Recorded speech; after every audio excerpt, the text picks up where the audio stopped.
انسان کی زندگی میں کچھ چیزیں ایسی ہوتی ہیں جن کے بغیر زندگی گزر نہیں سکتی۔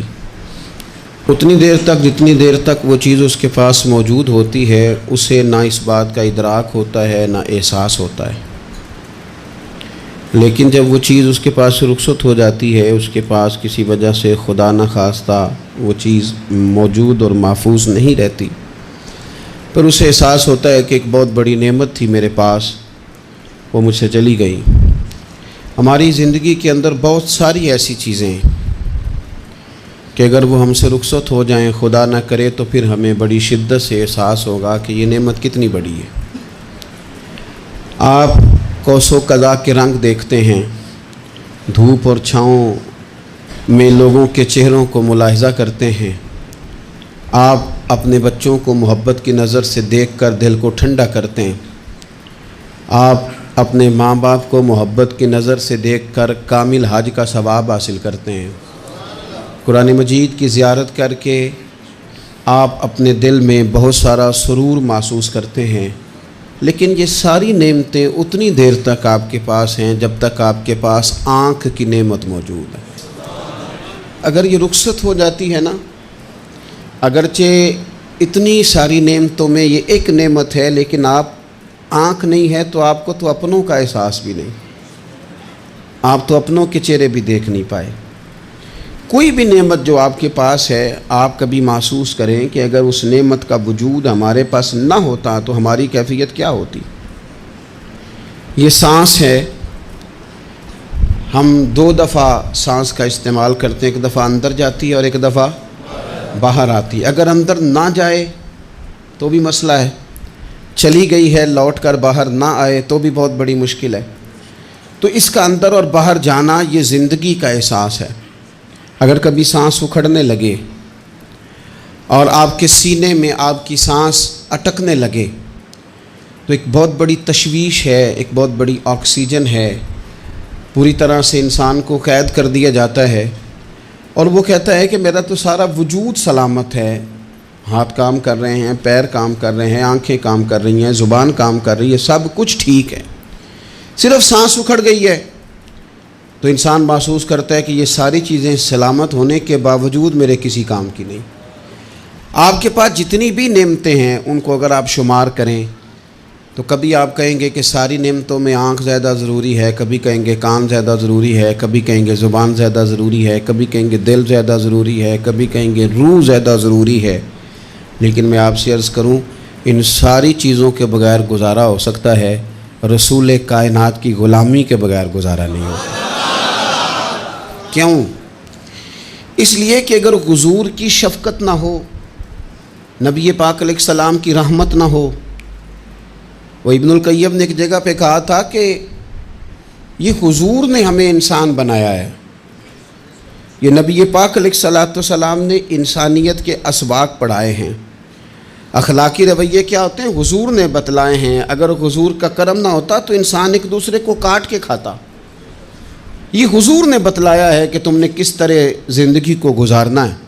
محبوب کریم علیہ السلام کا وجود نور ایک ایسی چیز ہے کہ اگر وہ کائنات سے معاذ اللہ سائڈ پہ کر دیا جائے تو اس کائنات کا قائم رہنا کسی صورت بھی ممکن ہے ہی نہیں۔ اسی لیے تو اقبال نے کہا تھا کہ ہو نہ یہ پھول تو بلبل کا ترنم بھی نہ ہو، چمن دہر میں کلیوں کا تبسم بھی نہ ہو نہ یہ ساقی تو پھر میں بھی نہ ہو، خم بھی نہ ہو، اور بزم توحید بھی دنیا میں نہ ہو، تم بھی نہ ہو۔ وہ بڑی بات کہہ گئے ہیں، میں نے بھی اس کو کوئی نہیں کھولنا، کہتے ہیں بزم توحید بھی دنیا میں نہ ہو، تم بھی نہ ہو، خیمہ افلاق کا استادہ اسی نام سے ہے، اور نبض ہستی تپش آمادہ اسی نام سے ہے۔ تو اقبال پھر ہمیں کرنا کیا ہے؟ کہنے لگے کرنا آپ کو یہ ہے کہ قوت عشق سے ہر پست کو بالا کر دے اور دہر میں اسم محمد سے اجالا کر دے، یہ کرنے کا کام ہے۔ اس رستے پہ آپ چل پڑیں میرے بھائی۔ پہلی امتوں کے آپ تذکرے پڑھ لیں، کتابوں میں موجود ہیں، سورہ اعراف کو دیکھ لیں، اس میں بہت ساری چیزوں کا تذکرہ کر دیا گیا ہے، اور بھی قرآن مجید کی بے شمار صورتیں ہیں آپ ان کو دیکھ لیں، اس پر غور کر لیں۔ جب قومیں نہیں مانتی تھی، انکار کرتی تھیں، تو اللہ تبارک و تعالیٰ انہیں تباہ کر دیتا تھا۔ بات نہیں مانی، ختم ہو گئی۔ ایک مقصد ہے نا جس کے لیے کسی چیز کو بنایا گیا ہے، تو مقصد تخلیق انسانیت کیا ہے کہ وما خلقت الجن والانس الا لیعبدون، جنوں اور انسانوں کو اللہ نے اپنی عبادت کے لیے پیدا کیا، اور ان کو جب عبادت کی دعوت دی گئی، جب انہیں پیغام دیا گیا اللہ تعالیٰ کی توحید کا، انہوں نے نہیں مانا، تو جس مقصد کے لیے بنایا تھا جب اس طرف ہی نہیں آئے۔ یہ پنکھا لگایا جاتا ہے نا ہوا کے لیے، تو اگر پنکھا ہوا نہ دے تو اس کا کوئی چھت پہ کام ہے؟ اس کو اتار کے تو آپ سکریب والے کے پاس بھیج دیں گے، بھئی ختم ہو گئی بات۔ تو مقصد جو تھا نا اللہ کی عبادت تھی، تو جب قومیں اللہ کی عبادت کی طرف نہیں آئیں تو اللہ نے انہیں تباہ کر دیا اور صفحہ ہستی سے مٹا دیا۔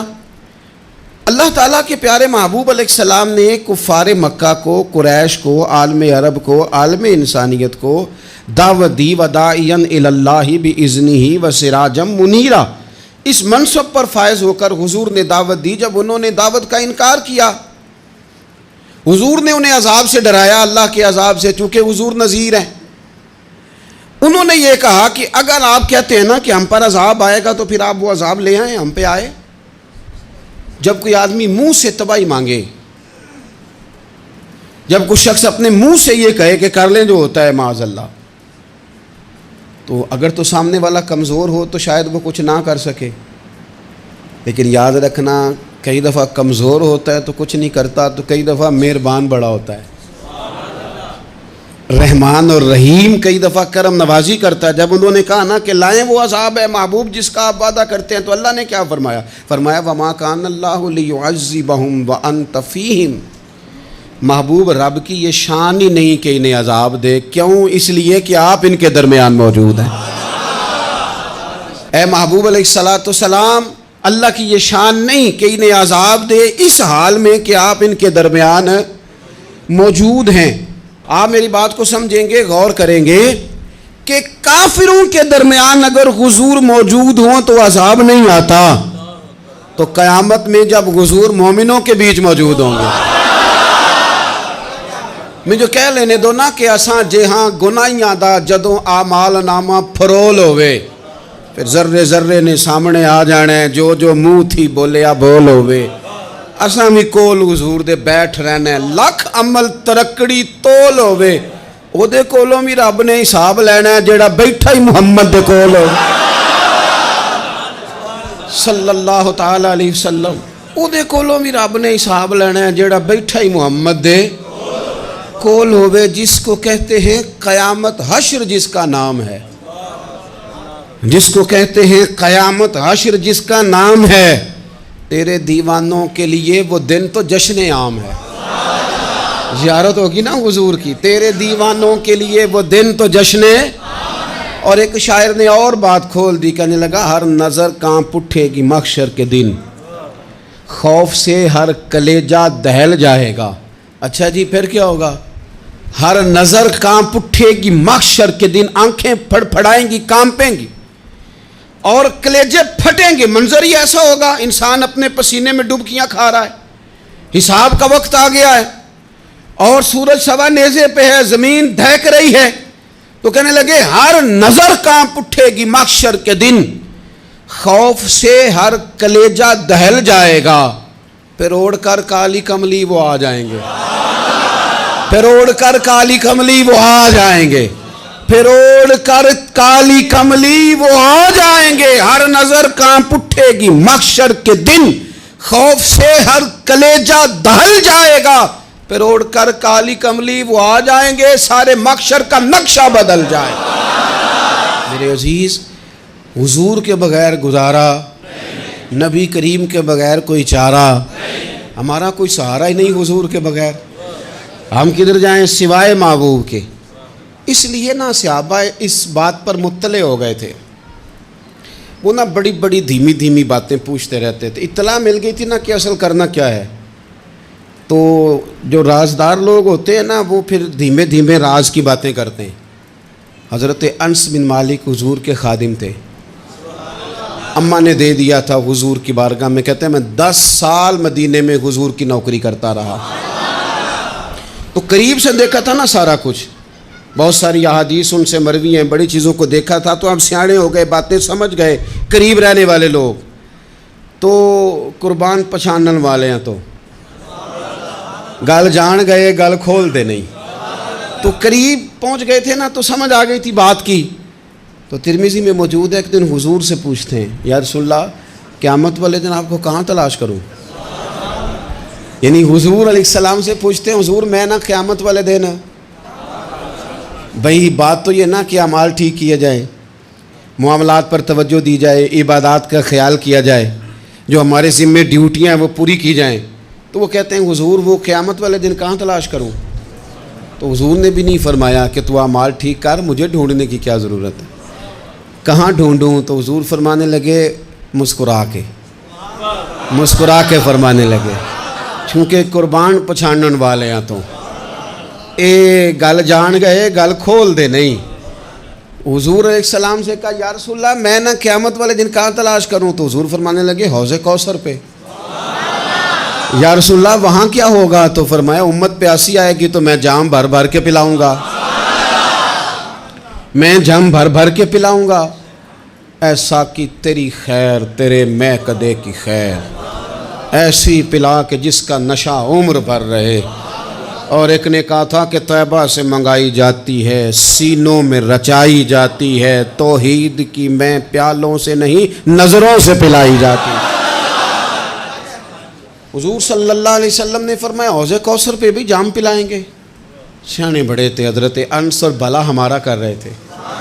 یہ حضور سے پوچھ کے نا تو ہمیں ایڈریس بتا رہے ہیں, کیونکہ حدیث روایت کر دی نا تو ہمیں ایڈریس سمجھا دیے, پتے بتا دیے کہاں پہنچنا ہے, ساری جگہ سمجھا دی. چلیں جدید دور آ گیا ہے, انہوں نے لوکیشن بتا دی کہاں کر کے نا کس جگہ جا کے سٹاپ کرنا ہے کام. یا رسول اللہ وہاں ملاقات نہ ہوئی تو حضور نے فرمایا پھر پل صراط پہ آنا. یا رسول اللہ وہاں کیا ہوگا. فرمایا امت گزر رہی ہوگی اور میں دعائیں مانگ رہا ہوں گا, رب سلم امتی رب سلم امتی, یا اللہ میری امت کو سلامتی سے گزار دے. تو وہاں آ جانا, میں دعائیں وہاں مل جاؤں گا. قربان جائیں. فاضل بریلوی بول پڑے, کہنے لگے خدا کی رضا چاہتے ہیں دو عالم, خدا چاہتا ہے رضائے محمد. اجابت کا جوڑا عنایت کا سہرا, دلہن بن کے نکلی دعائے محمد. اجابت نے جھک کر گلے سے لگایا بڑی ناز سے جب دعائے محمد. رضا اب پل سے وجد کرتے گزریے کہ ہے رب سلم دعائے محمد صلی اللہ تو عرض کی یا رسول اللہ وہاں ملاقات نہ ہوئی. تو میں نے کہا وہ ہمیں لوکیشن سمجھا رہے تھے, انہیں تو پتا تھا پہلے ہی. ایک قربان پچھانن والے ہیں, تو ایک گل جان گئے گل کھول دے نہیں.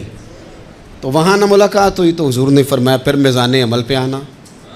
یا رسول اللہ وہاں کیا ہوگا. فرمایا امت کے عمل تول رہے ہوں گے اور میں ان کے لیے دعائیں کر رہا ہوں گا. میں نہیں جا سکا کبھی بچوں کے ساتھ پیپر دلوانے, استاد کو اجازت نہیں دیتے, کہتے ایگزامینر اور آئے گا کوئی, جس نے پڑھایا ہو اسے اجازت نہیں کہ تو جا. ابا جی کو اجازت نہیں ہوتی کہ وہ ایگزامینیشن ہال میں جائے, وہاں تو کوئی اور لوگ آتے ہیں. یہ بھی عجیب سبق ہے نا کائنات کا کہ سارے تعلیم و تربیت کے اسباق بھی حضور پڑھائیں, رنگ بھی سارا حضور ہی بتائیں, اور قبر کے سوالات بھی سارے ہمیں حضور بتا دیں, اور جب پیپر ہونے لگے تو سرانے بھی کھڑے ہو جائیں. تو پھر کہہ لینا ایک دفعہ پھر کہ وہ دے کولوں کی رب نے حساب لینا, جیڑا بیٹھا ہی محمد دے کول, وہ دے کولوں کی رب نے حساب لینا. میرے عزیز ہمارا گزارا نہیں حضور کے بغیر. لوگ اصل میں نا ہمارا مسئلہ نہیں سمجھتے, ہمارا مسئلہ کچھ اور ہے. لوگ ہمیں نا بلا وجہ پریشان کرتے ہیں, کبھی جھنڈے سے, کبھی ڈنڈے سے, کبھی جھنڈی سے, کبھی کسی شے سے, کبھی کسی شے سے, کبھی کہتے ہیں وہ نعت اونچی پڑھ لی, کبھی کہتے ہیں سلام اونچا پڑھ لیا, کبھی کہتے ہیں وہ جھنڈیاں لگا دیں. میں نے کہا آپ کی بات بھی ٹھیک ہے پر ہمارا مسئلہ تو سمجھو نا, ہمارا گزارا نہیں نا بھائی. جو کسے دا عاشق ہوئے وہ گالو سے دی 100 مکر بہانے کر کے. میں پوچھے میاں صاحب نو مزار تے جا کے کہ مکر کرنے ٹھیک نے,